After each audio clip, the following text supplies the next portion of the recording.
Hello বন্ধুরা, সবাই কেমন আছো? বাজার থেকে কিছু আমরা কিনে এনেছিলাম, আমরা মাখিয়ে খাবো বাড়িতে।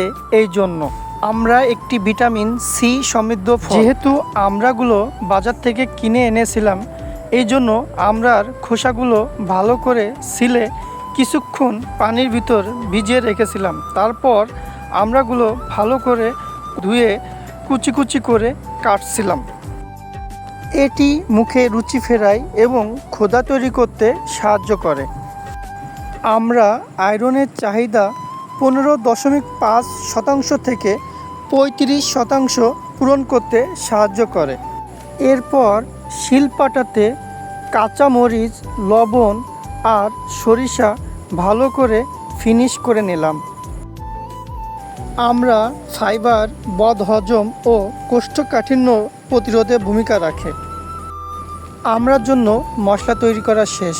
এবার আমড়াগুলো সুন্দর করে মাখিয়ে নিলাম এবং আমড়ার সাথে কিছু চিনি অ্যাড করলাম, সাথে কিছু আমড়ার স্পেশাল শাহি মশলা এবং শুকনা মরিচের গুঁড়া অ্যাড করলাম।